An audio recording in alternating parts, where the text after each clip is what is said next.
من يوم ما جه يدي درس لابني وانا مش قادرة اتلم على جسمي ولا على اعصابي. نظراته ليا نظرات كانت بتخلي جسمي مش قادرة اتلم عليه ولا قادرة اتلم على اعصابي.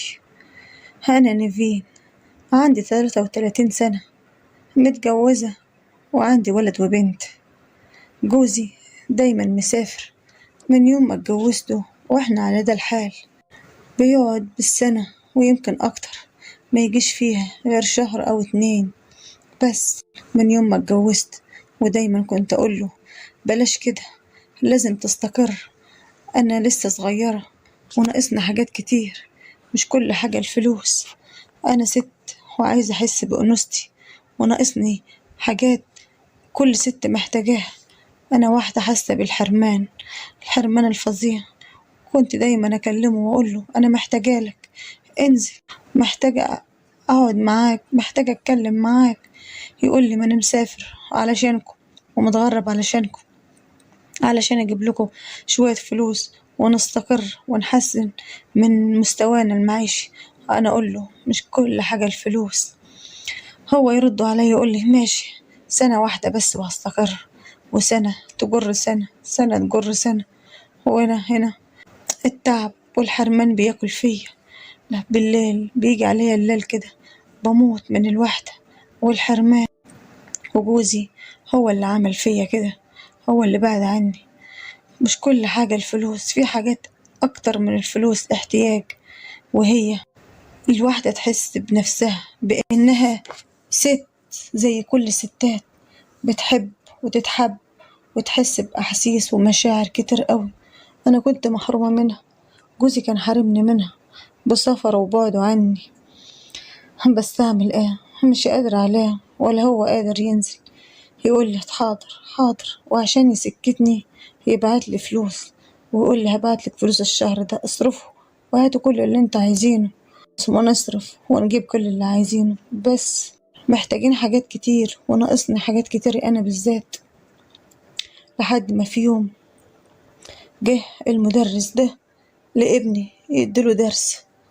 كانت نظراته حلوة قوي، نظرات غير اي راجل في الدنيا، غير جوزي كمان. كان بيبصلي بصات حلوة قوي، كنت محتاجاها من جوزي بس ما كنتش بلاقيها منه، لأن كل ما جوزي الشغل والفلوس. حتى ما كان بيجي أجازة الشهر أو الاتنين كان دايما ملبخ ومشغول بالفلوس والشغل. وكان حتى العلاقة الزوجية بتحصل بينه وبينه فين وفين، كل فين وفين على ما بنعمل مرة ولا مرتين مع بعض. كان الشغل واخد كل وقته، وأنا حاسة بالحرمان والوحدة حتى وهو معايا. لحد ما جه المدرس ده، بصراحة أول ما شفته وشفت شكله، هو شكله وسيم قوي وحلو قوي وطول بعرض كده، كل حاجة عنده حلوة كده، عضلاته وجسمه جسم رياضي ما شاء الله، حلو قوي. عجبني أول ما شفته، قلت هو ده اللي هيعوضني الحرمان من جوزي اللي أنا شايفاه من جوزي. وبدأت من هنا، كل لما يجي درس لابني أبصله وهو يبصلي بصات حلوة قوي، وأنا أبصله من تحت لتحت. لقيتني كده مش قادرة أتلم على أعصابي. لما الحصة جات، ميعاد الحصة جه، كنت أنا عاملة له كوباية شاي وجايبها له يشربها. أول ما شافني وشاف جسمي كده وأنا شكل حلو وجذاب، بدأ يبصلي نظرات غريبة قوي ونظرات حلوة، كان هياكلني أكل. لحد ما كوباية الشاي وقعت منه، وأنا دخلت المطبخ جبت حاجة أمسح الأرضية. بصراحة ما أقولكوش، وطيت على الأرض وأمسح الأرضية ورجعت عليه كده من ورا، خبطت فيه من ورا، عملت اللي أنا مش مقصودش. قلت له أنا آسفة، معلش خبطت فيك بالغلط. وهو لقيته كده قاعد عرقان وجسمه مش فيه.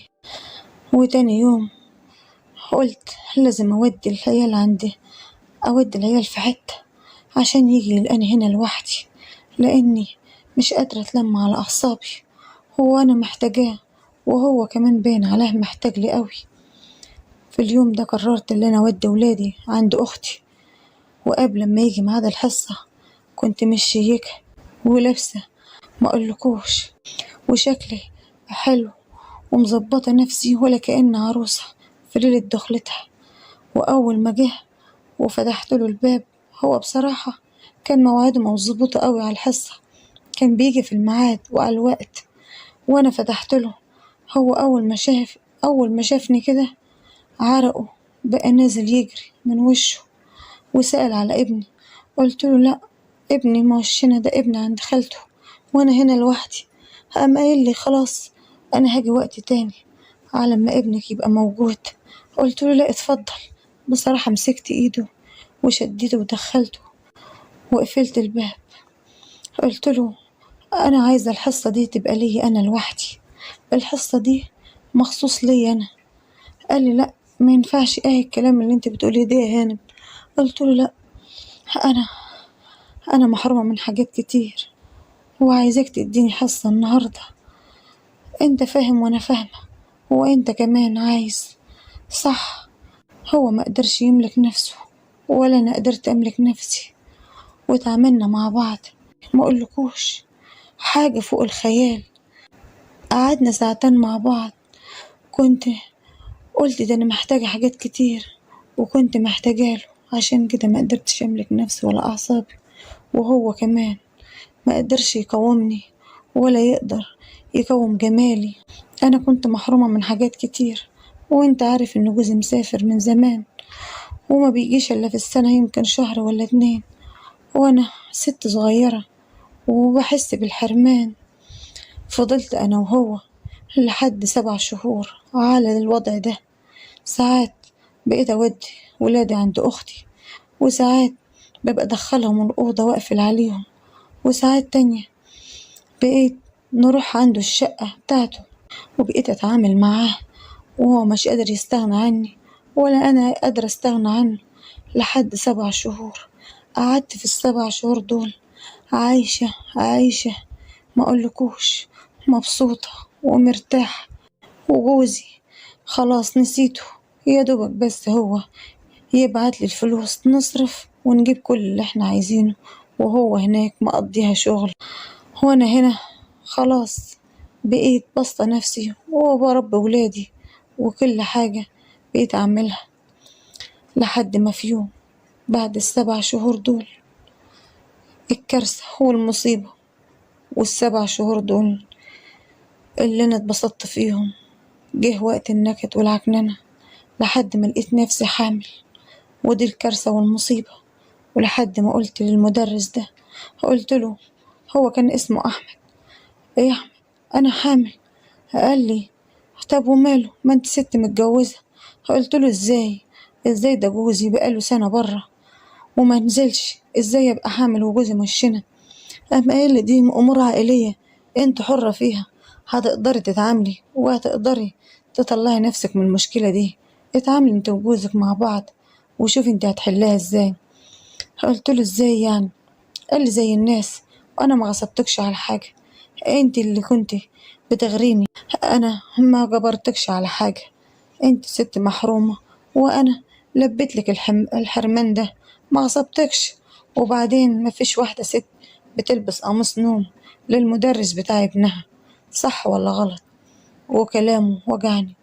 كلامه وجعني قوي وحسسني ان انا احقر ست في الدنيا، ان انا ست خاينة. وانا فعلا خاينة، خنت جوزي اللي بيشتغل ومتمرمط بره في بلاد الناس علشان يحسن من مستوانا ويعيشني عيشة كويسة وما يكونش ناقصني حاجة. هو مشى، ومن هنا قلت له ما عدتش اشوف وشك هنا. قال لي ده اللي انا هعمله، وانت بقى شوفي لك مدرس تاني لابنك، بس نصيحة مني، نقي مدرس كويس، وانتي ابقي ست كويسة وحافظي على بيتك وعلى جوزك. كلامه جرحني ووجعني وطردته من البيت. وانا دلوقتي مش عارفة هعمل ايه. لقيت جوزي بيكلمني ويقول لي انا نازل بعد شهر، نازل خالص هستقر وهنفتح مشروع وهنعيش سوا وهنعوض الايام اللي انا سافرت فيها وايام الحرمان دي كلها. انا اتصدمت وما بقيتش عارفة اعمل ايه ولا ارد على جوزي واقول له ايه. دي الكارثة والمصيبة اللي انا عايشاها. يا ريتني حافظت على جوزي وعلى بيتي وما خنتوش ولا مشيت ورا مشاعري ولا الكلام ده كله. مشكلتي دي أنا جاية أعرضها عليكم علشان تلاقولي حل أو تديني نصيحة أعمل بيها. مش عارفة أعمل إيه ولا أتصرف إزاي الوقت في المصيبة والكارثة اللي أنا فيها دي.